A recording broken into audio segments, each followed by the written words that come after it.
Hello, my name is Russell Myers. Welcome to Issues Unite. So in my last video, I talked about how the progressive left and the right have got many of the same concerns among us. Wages, health care, housing, taxes. I didn't mention that, but that is obviously a common concern, but how taxes are used, we do view that differently, but it is a concern on each side. All these different things, employment, these are common concerns. These are civil, human rights concerns that go across all political barriers. But there has always been a problem which divides the left. There are actually multiple problems. I've been a rather assertive progressive for many years, and some of the things I've heard and at times still hear, though to a lesser degree, it has improved, is, oh, you've got to be nice. Oh, no, you can't criticize the Democrats and so forth and so on. And even today, I hear people, it was really big in 2016 and somewhat in 2020. Oh, no, you can't criticize Hillary Clinton. You can't criticize Joe Biden. You can. You must be a Trump or a Putin puppet or all these different things. But we cannot. We have to criticize the Democratic Party, the so-called progressives in the Democratic Party, AOC and Cory Booker and whoever, when they say one thing and then they do the exact opposite, like refusing to force the vote. They won't use what power they've got for the benefit of the people. I still hear people saying that we can't criticize Bernie Sanders. Yes, we can. Yeah, we absolutely can. Yes, we absolutely can. He folded like a cheap suit multiple times. He is nothing but a sheepdog for the Democratic Party, period. That's it. And I will continue criticizing him as long as he continues to be that way. I will give him credit when he deserves credit, not until. No more tactic signaling, which I've done, that he does, which I've done videos on, and all this kind of stuff. But no, there is no reason for us to be nice, to play nice. Lives are at risk here. Millions of lives are at risk here. There's no reason to play nice. And now, a big thing that I see as a division on the left, which has been rising as more and more people are educated and informed on socialism, and it's no longer a dirty word, is there's this division that I see. It sounds like the libertarians that say, well, that's not real capitalism, while that person has stock in corporate, holds corporate stocks as investments. But they're all about, but corporatism isn't real capitalism. On the left, what I see is, there are many different forms of socialism. From Marxism to, democratic socialism, social democracy, Trotskyism, etc.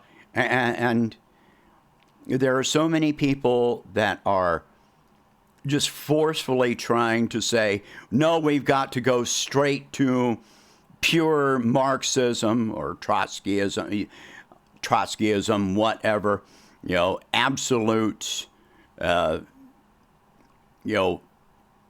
socialism as they define it. And this becomes a big problem. I'm not, I am a socialist. I'm at the moment, right now, I believe in social democracy for the time being, with definite steps moving toward, Marxism. But that's going to take generations to achieve. We cannot go with this extremist mindset, this fanatical viewpoint, because that will absolutely defeat us. Some people are calling for a violent revolution. What would you expect to happen as a response to that? How many people do you think should die in a violent revolution? I'm against violent revolution. I'm not saying that it won't happen if it happens organically, but to try and force it, to say that this is our only route forward, is foolish. And some people are for just completely eliminating any form of government. We will always have some form of government. The difference is how much input you have into government. Even though I say that I am a social democrat, that is, through these videos and my presidential policy proposals, these things that I propose, like eliminating the stock market, these are not exactly incrementalism in nature. There are very strong steps that we can take, such as labor strikes, general strikes, moving toward eliminating the stock market, public funding for all federal elections. Really, we should have government funding for all elections from bottom to top, so that our elections are not under the control of donors, so that our elected officials are not being lobbied, make lobbying a criminal offense. These are things that we need to have strong movements toward, but we're not. But people are rarely exposed to these ideas. That's why I put these ideas out there for people to think about, to discuss, to disseminate, propagate. Get these ideas out there into the wider public view. These are very strong steps. But we're not going to move directly toward Marxism, because it would result in violence and counter revolutions fighting against us. And those revolutions will be better funded by corporate interests, protected by militarized police.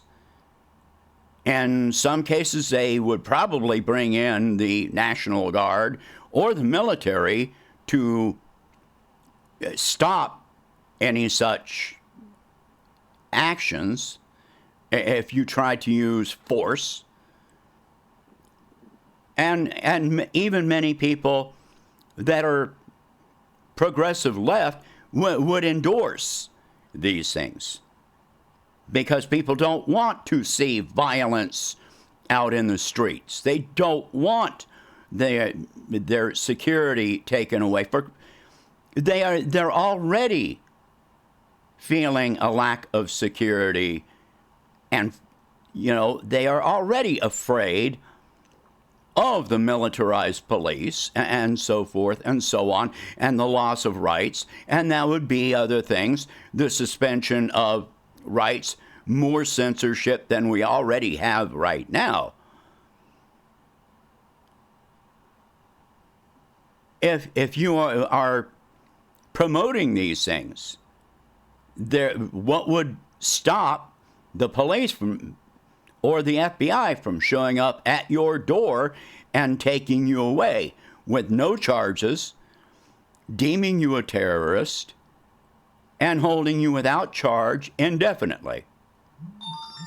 That is what would happen if you are promoting a violent revolution.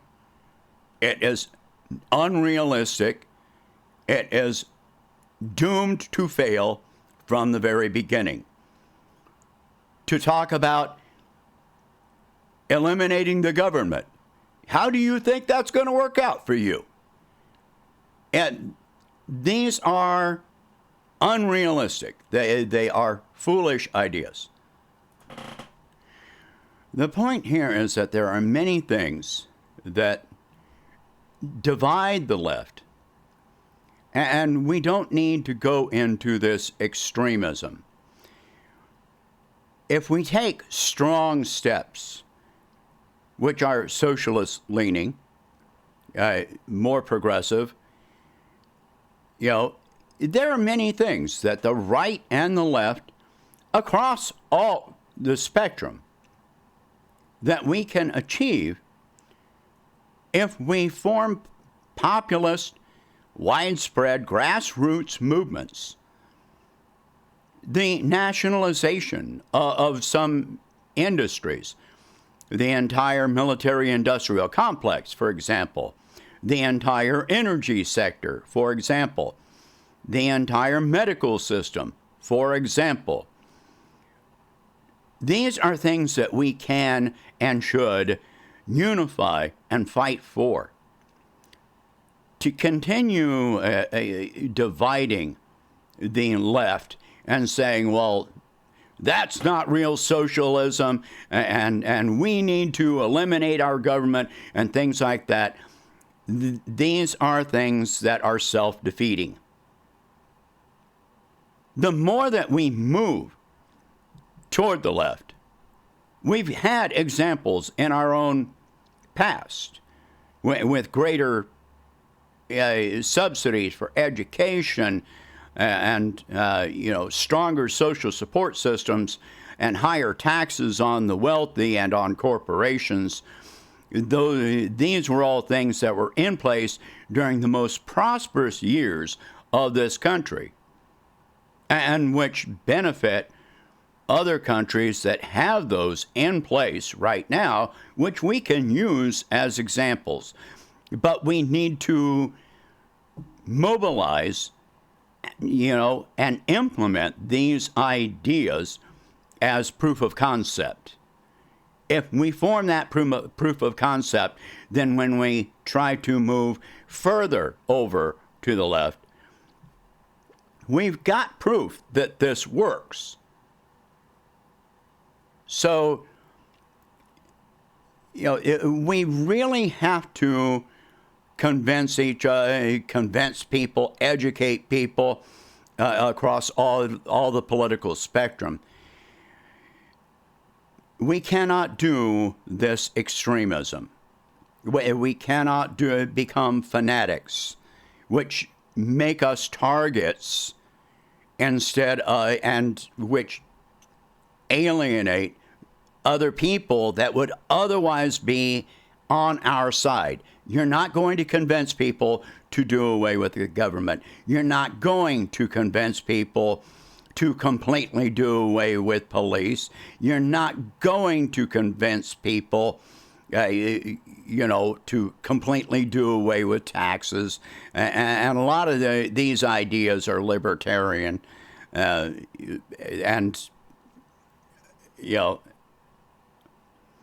we can unify with libertarians to some degree, but on a lot of issues, no. There is an absolute line where it stops. So we have to unify on specific issues. And we all have to play a part in this. We have to talk about these things. I've gone over many of these ideas, like nationalization of industries and increasing taxes on the rich and doing away with the stock market, and previous videos, and my presidential policy proposals. These are realistic ideas that make tremendous strides toward improving our society, our well-being, our economy. They're extremely realistic. But going off to some far left violent revolution is not an option. It is not an option, and that is dangerous talk. Dangerous on so many levels that I cannot even go into it. So we can't do that. It's not going to help to even be suggesting these things. Stop dividing the left. We need more unity. We need more unity between the left and the right. And we can achieve that if we do not go to extremes. We focus on issues. Issues unite, names divide. Progressive, liberal, conservative, throw those things, Democrat, Republican, throw those labels out the window, because all that does is cause more division. So, as long as you're talking about the issues, you can get a lot of agreement across all political divides. But as soon as you throw in those labels, then you destroyed all of it. All right, share this video. Talk about these subjects. If you can afford it, please donate whatever you can to help expand this channel and my presidential campaign. Let's work toward unity. Thank you for watching. I hope you have a good day.